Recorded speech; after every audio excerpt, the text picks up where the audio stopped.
Did you miss us? Well, we're definitely back, and we're back on the 26 Oakland. My good friend Chris is here to give us a hand today. We're going to see if his machine work and his engineering mind has come up with a way that we can remove these back wheels. So, well, let's not talk about it. Let's just do it. You can watch the show intro, and we'll see you in about 30 seconds. I'm Mike, and that's Chris, and this is My Car Shop. Working out of a 100-year-old refurbished barn, bringing 35 years of experience to projects considered beyond repair. Vision, creativity, and problem solving are essential tools in this place. Watch as we transform junk into polished metal miracles. This is My Cars Shop.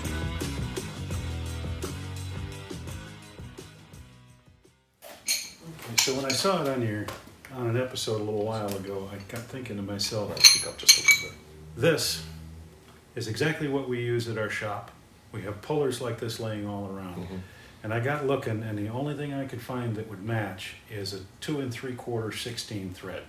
So that's a 2 3/4 16 roughly. And I took another one. These are scrap fittings from our shop. These are actually they're flexible conduit fittings. Oh, okay. Mm-hmm. So I found a 2 3/4 16 flat bottom tap and chased that out too. So we Okay. can just give it a try and see which one fits the best. Okay. See if they fit at all. And with my thread gauge and my dial caliper, we measured it, and it's 2 3/4, either 16 or 18, but we're thinking it's 16 because that was a more standard thread universally. Yeah, 2 3/4 16 UN is the standard. It's the unified thread series. Yeah. And they're used in a lot of things, and it wouldn't make sense that they would try to make this something strange because Right. they'd have to be able to reproduce it. And if you're making your own threads, it's hard to reproduce over Right. many machines, lots of years. So in 1926, that still would have been. It's still the Unified Thread Series was made long, long ago. Okay. And there were precursors to that got brought into the Unified Thread Series Okay. that have just carried on for years. Okay. So to introduce you guys more to Chris, Chris is my good friend. We've been friends since high school, so 2 or 3 years at least. Yeah. He is your technician in working in. That's what I do. The company I work for makes test equipment for brakes. Okay. So. And I fix it. I make it work. Yeah, so you're electronics technician. He's also the electronics tech and engineer for our band, so he's involved in a lot of that Iron stuff. fist. Yeah. So he's just got machining capability, electronics capability. You're the one that fixed my plasma cutter. Yeah. I guess you did make a brief cameo on the show. Yeah, I did. I think my hands. Yeah, no, it's you not were my standing face. right Yeah, there, yeah, you know, yeah. blowing the plasma cutter. Well, I guess the best thing to do is to just get this down there and see if it threads on. Well, one of the things I wanted to do was actually get as accurate of a read on this thread as I can. My thinking was just to get as close of a reading as we can on those threads. And that should be a little larger than 2 3/4 because it's the male thread. Correct. By the difference of the thread. And Right. then, two things I figured, seeing how that reads against what that's supposed to go on, and I got a little bit extra clearance there. So my measurement was off. Well, not necessarily. Okay. Yeah, let's come right here to the back. Yeah, I've got a little bit of extra clearance there. Well, that's going to be though because it's the male thread. Well, no, it's a male thread, right, so it right, should be a match. Okay. Well, We may not have success then. Well, we don't know, but we can give it a try.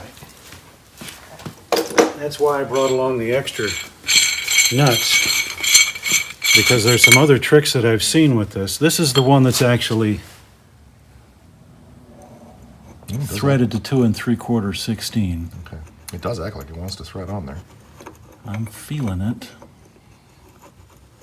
So this one you ran a tap. I ran an actual flat bottom tap through this to make sure that I was as close as I could be to the right size.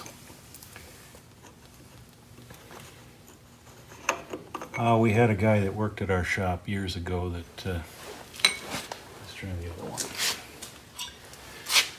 Used to work on a lot of old tractors, and I used to pick on him for lots of information. And one of the things he suggested years ago in making these pullers is if you don't have the right size, you could take a nut like this, you can split it, and then open it up to get enough grace to get on there, get it seated to the thread, and then a band clamp or a hose clamp around here.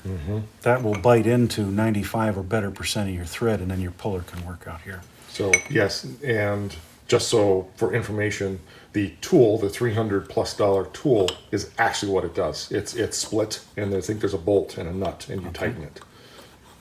Yeah, that's what they've done then, is machined it out. Maybe this is just an oddball thread. The one thing I saw online while I was digging around is there was a reference to a 2 13/16. And that may be what it actually is and not a 2 3/4. So they may have used an oddball thread. And it could be that the accuracy on my caliper is not the best. No. You know. I'm thinking it's a little bit bigger. I'm not getting a good start on this. Okay. So we could take this guy and give him a split through. The heaviest embossment is right here. If we took a hacksaw right through there, I bet we could grace this and get it to slip on there. Or a cutoff wheel. Yeah. I'm lazy. Okay. Right in here.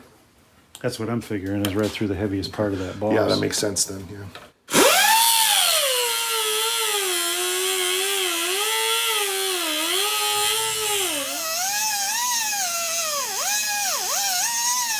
Do you ever want to cut through the heaviest part of your boss?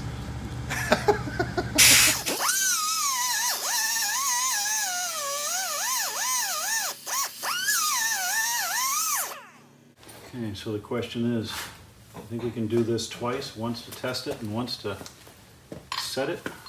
I guess that was the other thought that I had, Chris, was we could spread it open, get it on there, make sure it fits, and just weld it. Sure. That would give us the right spacing. Right. Let's see if we can catch anything by hand first. What do we want to take, like a chisel and put it in from the outside? Yeah, that could work too if you've got one. Or even just a screwdriver? Yeah, drive it in this way. Just thinking, maybe a screwdriver that we could tap in there flat, so it's not quite as.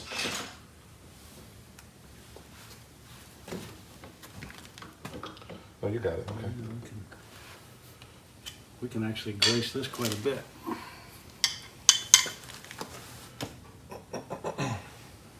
Don't stab yourself. Yeah, that's what I'm trying to avoid. That's what you're trying to do. Kind of had to promise my wife that I wouldn't do anything overtly stupid. What is she knows you? She's obviously seen you come here before. She's seen me lay my hands open. So usually you come here for adult supervision. So. Yeah.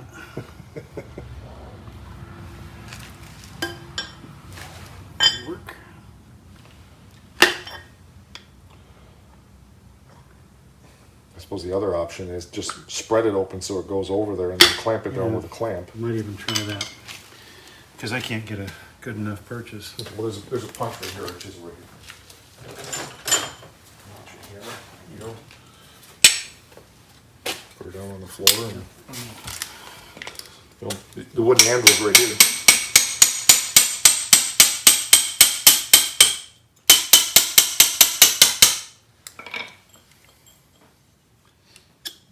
Oh yeah, there we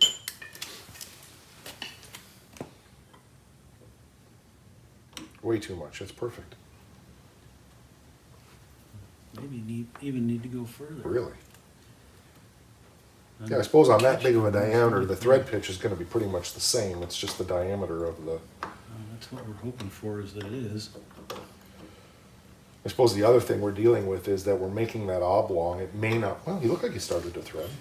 Well, the other thing is we could put it in the vise and grip it here and then grip it here Right. and spread these two sides open too. Right. Or cut it on the other side, put it on. Yeah, do a whole big band. Mm-hmm. Yeah, I can already see that that's oblong. Let's try biting back here in the vise and Okay, go ahead. You know what you want to do, so.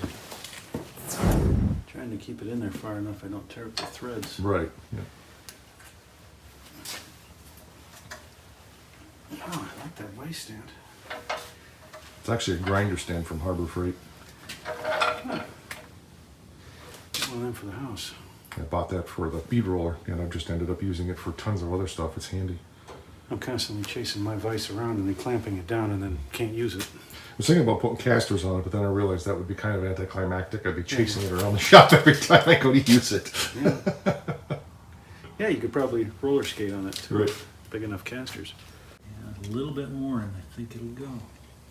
Just need to get to whatever sweet spot to.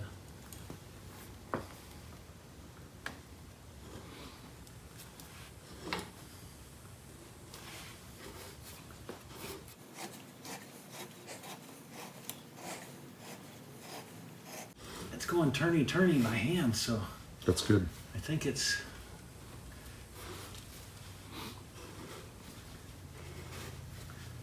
going right down to the face. That's good. Do you think we would be better to put a nut and a bolt on it that we can tighten it down really tight rather than welding it? Because that way we're sure we're getting Yeah. really deep thread engagement, because they're not very deep. So if that thing is a little bit oblong. Yeah. Could put a nut on one side, a Mhm. bigger nut on the other, and then a draw bolt. So we only bite into one. Right, yep.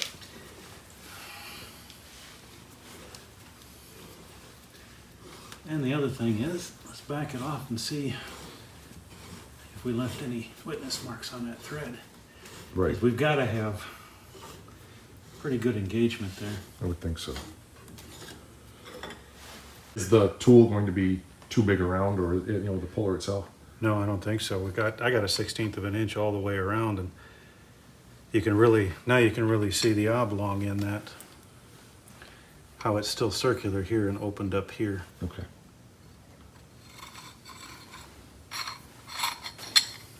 Yeah. If we've got enough of a grip on that thread, any bite we put on here is going to keep that True. solid enough to be able to pull. Do you think that doing the draw bolt on there will also help pull that more round as it tightens down? Yeah, probably. Okay. It'll fully seat it in the threads. Any extra stress on this will seat that further into Right. the threads. Okay. We think we have a solution, so Chris is going to show you what we came up with, and I'm trying not to make you seasick. I think we put that there, and here, this will do it. Yeah. So the idea would be we clamp this lightly in place here to hold it. Now, stupid question, do we want to MIG this or TIG this? I think for the sake of better penetration and 40 years on the MIG and 6 months on the TIG, unless you want to TIG it, because Oh, you're better on the TIG Good than me. Lord, no. You're the one with the experience here. I will defer to your Yeah, let's just make it down. wisdom and 'Cause judgment. my roll cage is MIG welded together in my car. I trust my wife with my MIG weld, so. I can TIG weld, but I would point out I'm a much better grinder than I am a welder. As long as you can grind, it doesn't matter what the weld looks like. I just keep building it up. Unless you're building roll cages and you have to pass Yeah, safety. so that's why I say you're much better on the MIG. I've seen what you do, and it's infinitely more than I can. Okay, so we got to take that back apart and grind the zinc off. Yeah, you're right. That'll gas us out of here. Right. I can burn through it, but it'd be easier if it's clean. So Yeah. Okay.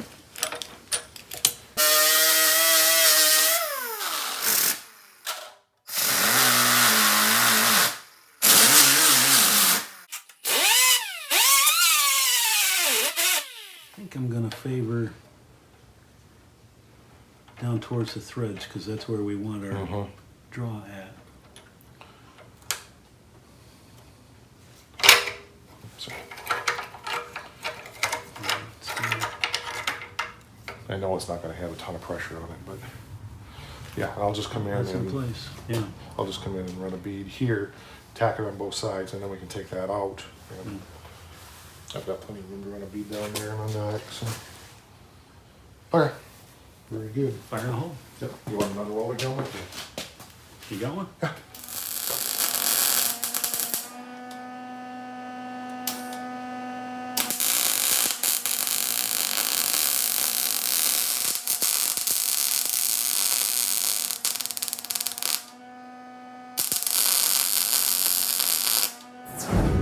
Yeah, I think we got something's a little bit cocked in there. I'm seeing one piece, but it's smooth enough to go in, so. Yeah, 'cause once it's in there, it's in there. Chances are, once we tighten it down good, it'll pull itself straight anyway, so.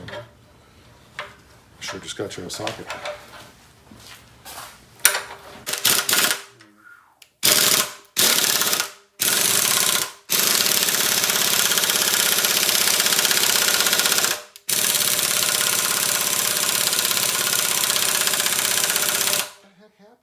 Don't know, could be now that it's cooled, it's seasoned up. You could throw some heat on it to get it out of there, but I don't know if that's gonna help us any.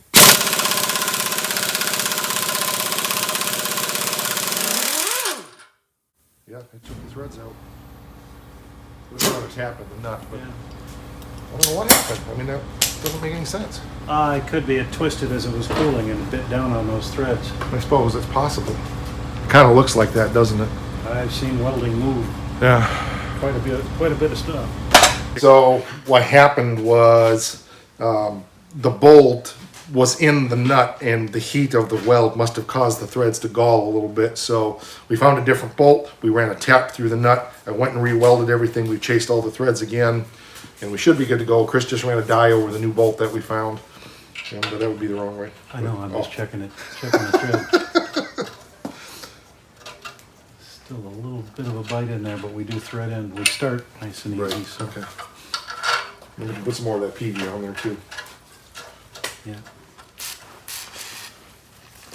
While that was hot, I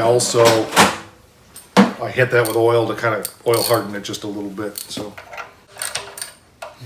So we'll have, do we need to put a washer on that then, like we talked about? I don't know that we do, because we're not trying to drive it with this, we're just trying to snug it down. Right. But we've got plenty of, we'll have 5 or 6 threads worth of engagement. We can draw it in if we need to. You know, we had talked about allowing that to pull that Yeah, round a little bit, but maybe we should try to manually round that as much as we can. yeah.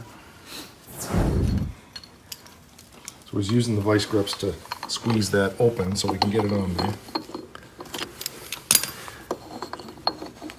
Nope, I can see it's at an angle right now.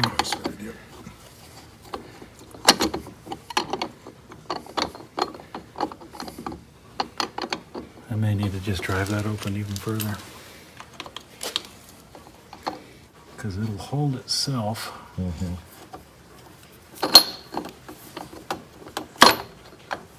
slipped off. I think you got it though. You remember to jack the car up. Oh, remember to jack the car up.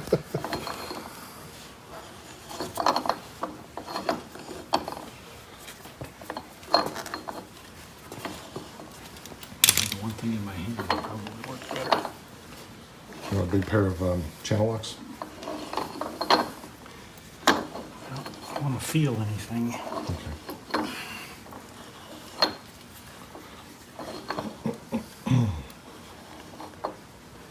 Thinking that's about as far down as we're gonna get.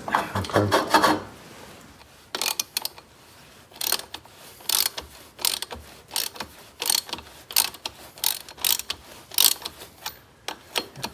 Should start biting about now.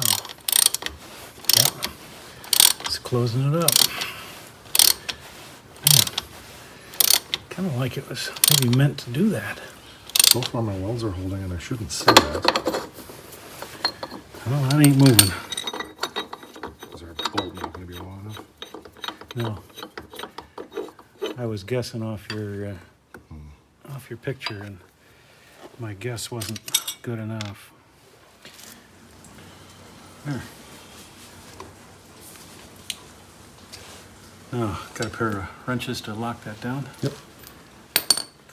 So he's tightening down a jam nut right now. And then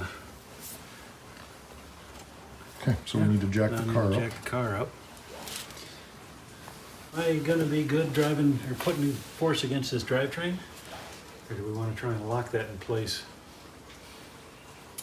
I think you're okay. It's not going to go anywhere. No, I guess it's going to spin. Okay, so we need to wedge the wheel, or I need to Yeah. hold the brake, correct? Well, why don't we do this? If we put some pressure down on the ground, let the tire traction, but not put full body weight on it. That'll work. We okay there? Well, let's find out.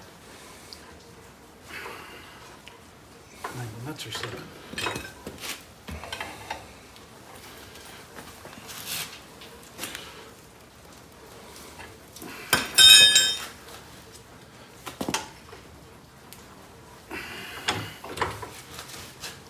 Okay, I wanted to find out where that point was, so. Okay. Okay, got it. Just enough to keep some traction, but Ah, the nuts are slipping again. Just as a question. Mm-hmm. You got a hammer? yeah. Give it a knock right here, and then try walking it again and give Yep. it a knock.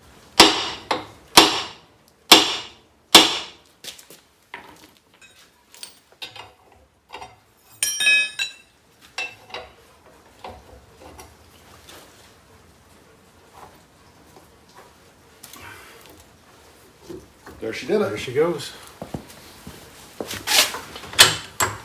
We have victory in Jesus. Dad, you got a job of work now, buddy.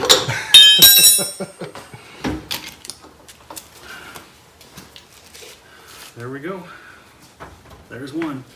Now we need to block this side up, or do we want to slip this back on there? Put it right back on there, but we'll put some anti-seize on it.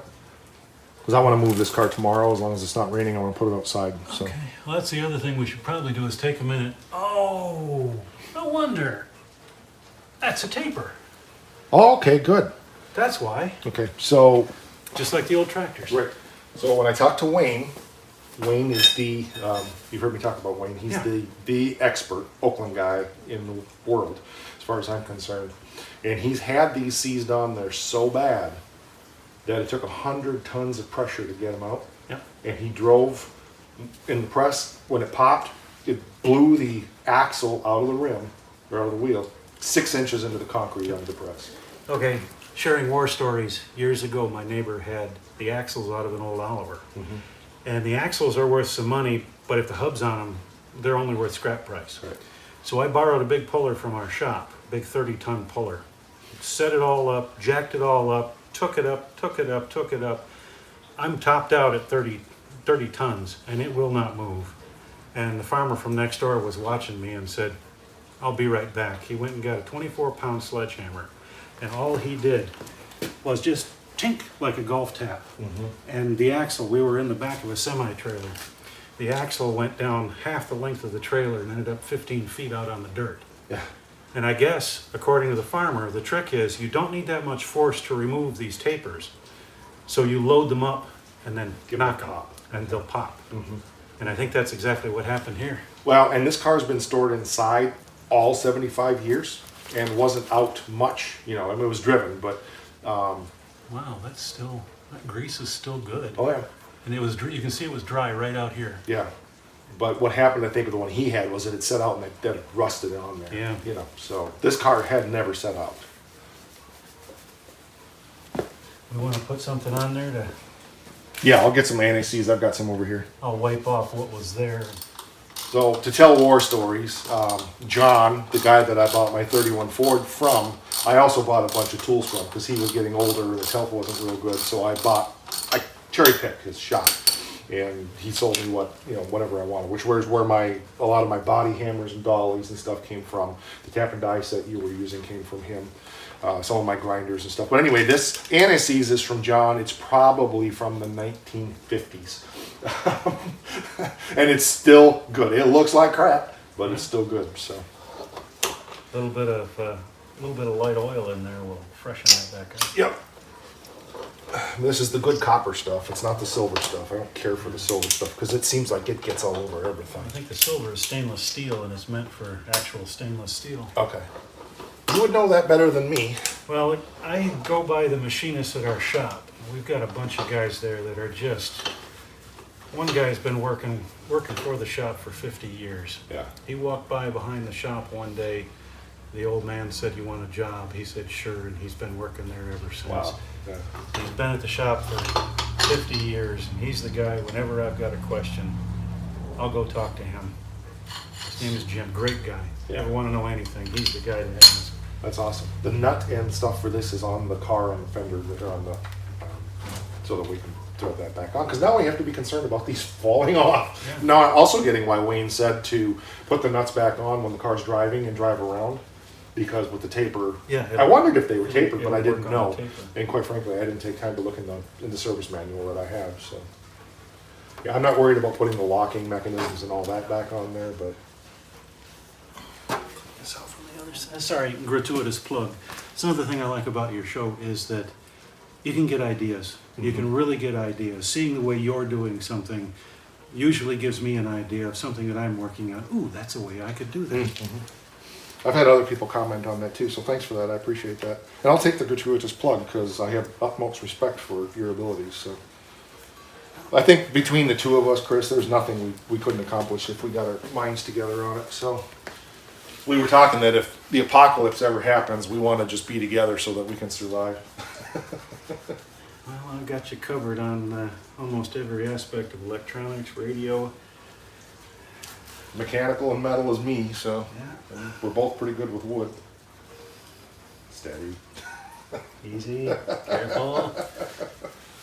There, that's all. As clean as a couple minutes in a rag is going to get that. You can set it back on there. Oh, we want to get some goo in the middle there. I'll on that too. Slather some. Yeah.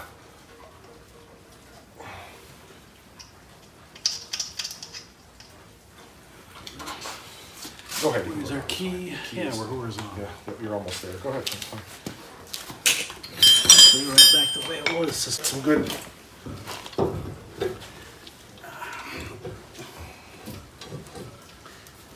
Why can't I get that back on there? We were talking with I was talking with some of the guys at the shop about how to get this off, and they're all saying, "Well, just hit it with some heat." And I said, "It's a wooden wheel. You can't quite do that. Yeah. Don't want to use any oddball penetrants or anything like that. It might damage it." And yeah, let's put the lock on there too. We won't tighten it down, but let's just make sure it's on there so we don't Just lose so it. it can't walk off. Right. And yes, this nut has an embossment on the back that I think is supposed to be in place of a washer. Yep. Okay. So he was mentioning not using penetrant. I put a little bit of liquid wrench on there to just try to hopefully soak. But the concern, and the grease has done this when we refinish the wheels, you can actually find stains in the wood from the grease itself coming out, especially on the front. This one probably not as bad because there's a seal in there to keep the rear end oil in. But on the front ones where it's packed with wheel bearings, there's actually dark stains in the wood from which is kind of cool. I like the effect, but that's all we need to do for now. I don't. Yeah, should be able to drop it back on his foot. Yep. All right, we'll put her down and then we'll go to the other side. Grease off. So right now it's just pretty much lather, rinse, and repeat. Where we put the tool on this side, and hopefully we have as good a success. I guess seeing as how easy that one was on that side, I'm very optimistic we're not going to have issues on this side. So.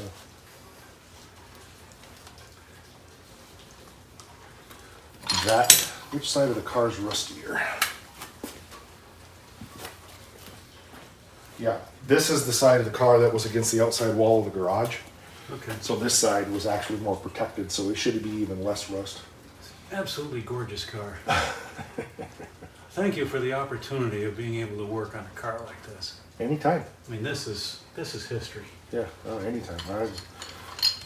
This is back when cars had style. Yeah, exactly. Wow, and I got that spread far enough apart that it just wants to almost fall on there. Come on. Get a little bit more pinch.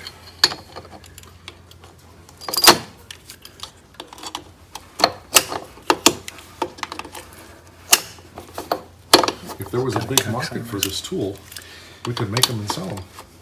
I just don't think there's a lot of people doing 26 Oaklands.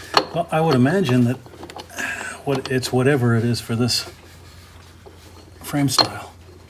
So when I talked to Wayne, he said he had the tool, I think, for the 30 and 31. I think 31 was the last year for the Oakland. It's different. And he would have sent me the tool to use, but it's different. So now that we have this, Okay, now one of the things I'm trying to look at is to see if I got it on there straight. right. Is as it comes around, does the face that I can see maintain the same aspect to the piece behind it? if it were cocked on there, it would be walking around as I went. So Right. I've got a pretty good idea of that, and it's going on there smooth. So Right. Yeah, if it was cross-threaded, it would be wobbling and you wouldn't be spinning it on by hand. So I'm guessing I've got it on there. Now another thing, after having taken dimensions on this, we can almost guess this is a 2 13/16 instead of a 2 3/4. And once I get infinitely more skill on my little hobby lathe at home, I might actually be able to turn out an actual legitimate, completely thread-on piece for this that fits, that we don't have to split and weld and Right. Probably won't need this again, my guess. Well, I don't know. We might need this again for, after, you know, when we tighten them down, they may take a little pop to get them off of there, so. Okay, back up see here. that starting to walk. I need to tighten it down. Yep, so, and that's good. It was a mistake on Chris's part, which is easy to do, was we gotta loosen it up. He forgot to tighten the bolt down over there, and so when he started pulling on it, it popped it off the threads, basically. Yeah. Yeah, go back and Yeah. forth a little bit. So it's threading easily again. So stop a second there. This bolt needs to be tightened down really good and tight. To draw these together to get a good clamp on those threads. Otherwise, when I pull it, it just separates and walks right off the threads. Yep. And so he's turning it, you know, a turn or two to make sure that we're not cross-threaded and it's not And then wobbling and it's turning nice easily. and- So. Actually, let me back off a bit. I don't want to actually be completely seated when I set that. Because it's going to squeeze in. Oh, nerds! I forgot though.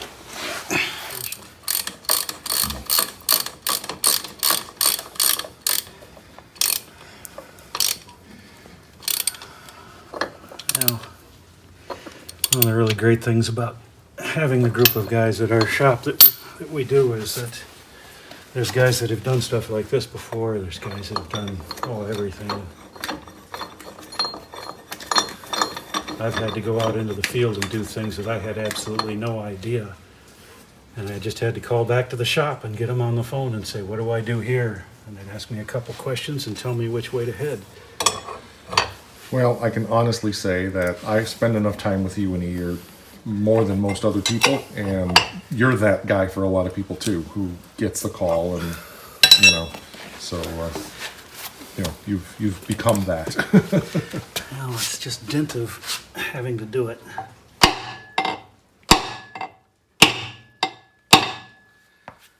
Oh, and another thing for instruction, I guess, is if you're gonna double nut like this, always leave some space before your threads so you can beat on this end and just crown over the end of the nut and not damage the threads, so you can actually get the thing off of there.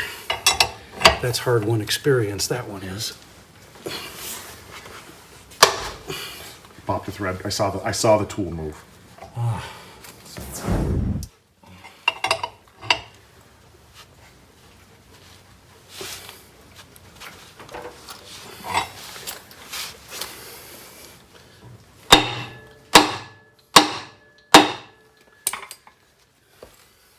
Hold on a second. Let's jack it up, pull that wheel out so we take the axle away from the pin in the differential so there's a little clearance, because that may be partly what we're dealing with, is we can't move the axle in because the axle's already against the differential pin. Sure. So let me explain that again. The axle has a little bit of end play. It goes in and out a 3/16 inch maybe. And I think, well, we were against the pin in the differential that where it locks in. So we jacked it up, pulled the wheel out to the end of its travel so that when he pounds on it, the axle has the opportunity to drive in a little bit. So it's not beating against the differential itself. Yeah, it even sounds a little different. Yes.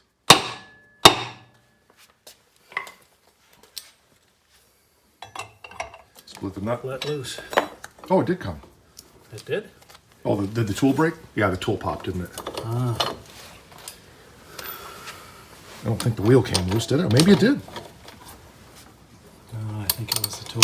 Yeah, it was the tool. Okay. Oh, did our nut Nope, break? weld broke. Oh. Well, we just found out the weak point was the weld behind the nut. So we had enough force on there that the nut separated. And you can see we've chewed up a little bit of the threads in here. If we need to, we can... Yeah, I think we got enough thread in there. If we got a good solid weld on there, I think we got enough to grip. But if we need to, we can always split another one and do the same Right. thing again. Yep. We redid my weld and just didn't get good penetration on that cheap cast nut.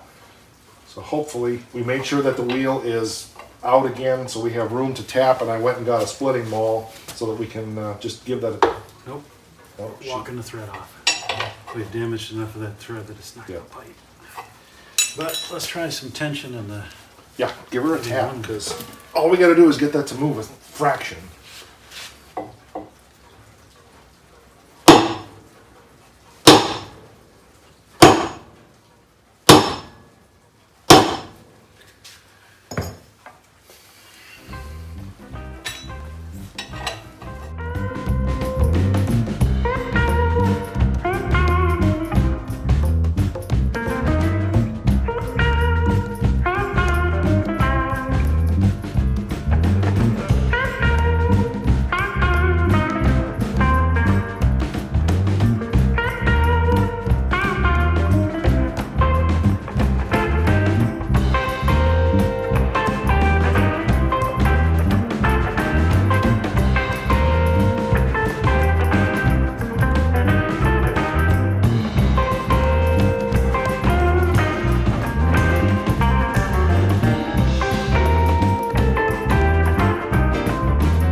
You know, so all we need to do is give it one good whack to get that axle to move just a...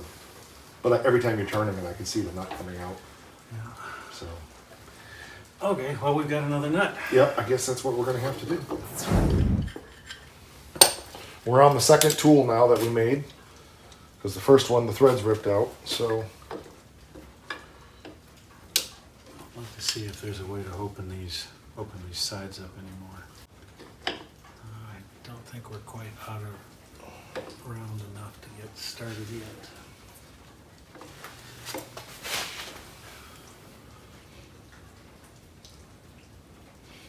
Yeah, I gotta get this one and this one lifted out, or at least this one lifted out a little more. So we threaded it on there without the press part in there, and then tightened the nut down real tight to kind of pull that band around and get the threads all engaged, and then loosened it up, and it threaded out beautifully. So we've got it threaded back on there now, and we're just gonna really test my welds here and make sure everything is gonna work. I really poured the coals to it, so hopefully it's good and strong.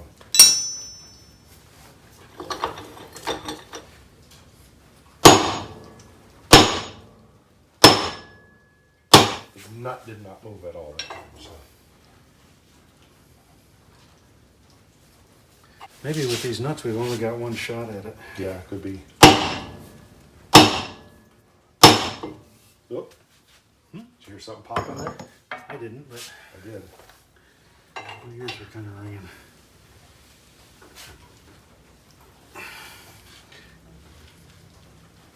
I could swear I heard something pop inside of there, but apparently not, because it would come off if it did.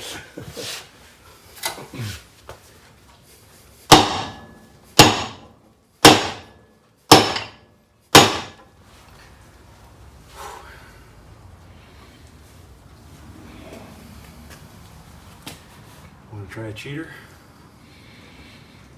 Still holding. What you got for a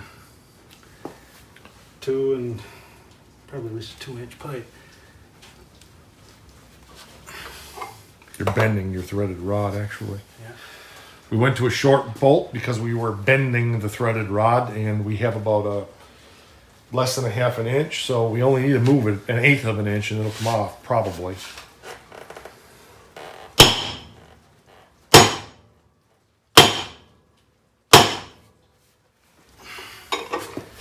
Well, I'm getting a little bit more movement than I had before. And I don't see the nut moving, so Maybe that was it. Maybe we were absorbing everything in the long length of bolt. that could be.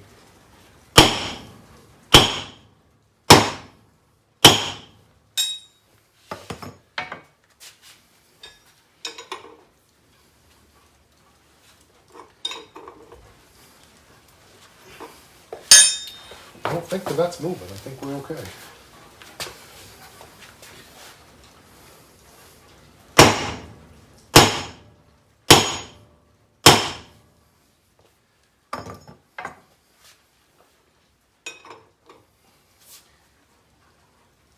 got it. Thank you. Oh, the nut broke. Okay. Okay, well, there's one. Too bad we couldn't get the other. Yep.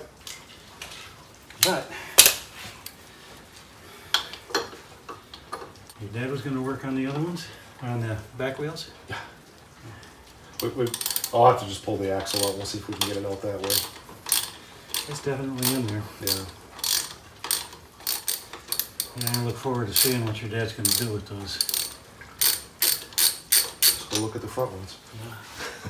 I mean, you know, I didn't see the whole process of it. I saw a sped up version. I think we Oh, yeah. yeah. Yeah, he actually did. We did part of them on video, and then he did the rest of them at home. We took them home and worked on them where he could. So. I love seeing your dad on there. He has an absolutely singular economy of words. They're always joking about, let's just get after this, and well, that's what he does. Yep. And we still did not do any damage at all to the hub. That is some hard steel. Yeah. And that's good, actually, because we wouldn't want to damage the wheel, obviously. I mean, I wasn't concerned about putting the hubcap back on, because we can make those go on, but... But there's the Yep. remains of the day. Yep. And we never moved that at all. That is in there. Well, it won't stop us from driving it, and that's the other thing that we can do is drive it, and it may break loose after a while, you know, it's check our play and make sure we were still up, so I want to be sure we weren't driving that axle against the pin in the differential, but we were not at all. We had that preload out, so. Definitely an interesting learning experience. Yeah, well, we had 50% success, so thank you. That's a You're welcome. big progress. Thank you We'll, for the fun of it. Yeah, no, it's good. I'm sorry we didn't get that one off of there, but we weren't sure we were going to get anything off of there, so. Well, I think part of the idea is we can try making something else. I can Right. try for a 2 and 13/16, 16, and I'm sure that somebody's got to have some design on that thread, but Right. like you said before, I think part of the problem is if we make something that fits, that's hard enough to hold against all of what that thread can do, we might damage that thread. Right. This thing is on there, and it may be that we can't do it with a puller like this, and you would actually need to pull the axle and Right. drive it out. I think, as thinking for the future, either making another one of these tools or a tool that threads on there, not to take this off, but for the future of taking those wheels off. Because I imagine once we torque everything back down, if we have to get that off to work on the brakes in 3 years, it's not just going to come off, you know. So That's something interesting. You need this tool in order to do those brakes. yeah, I think so. You know, Well, the brakes are external on the drum. right? But they are. But you still have to get that off of there to get at it. There's no. You can't take the wheel. That's the wheel. There's no lug nuts like on a modern car. So. I'm just wondering how you deal with a buildup of ice and snow. I mean, this car was meant to go down the road all year long, so how do you deal with frozen brakes? I believe that your butt cheeks pucker real hard and you grab upholstery and you hang on for dear life. I wonder if that's why they went to internal. That would be part of it. Like, Yeah. no snow, no ice. Yeah. I mean, on my 31 Ford was internal, and so this is the first car I've had that has external brakes like this. I've worked on them, but never, Wow, had any 26. long-term experience. 26 to 31, and they went with internal. That uses the same backing plate, the modern style? Yeah, backing plate? it's just mechanical. It's got a cam inside, so you got arms and levers just like this does, but You it has a got- cam to is- spread the shoes. Is it an S-cam? I don't That would be like a modern heavy truck brake, has the Yeah, S-cam basically. to Yeah, work. yeah. If I remember, it's been 20 years, but yeah. So lots of information, lots of knowledge, and we will be back on this, I'm sure. Anything you want to say? And Bye. right, that'll do it for this episode. If you haven't subscribed to the channel, you know the routine. Do that. Make a comment down there and subscribe. Hit us on Facebook and Instagram /MyCarShop, and I think we just need to do Is this where we say rock? this is where we say rock. Yeah, Okay, okay. then I guess we need to Roar!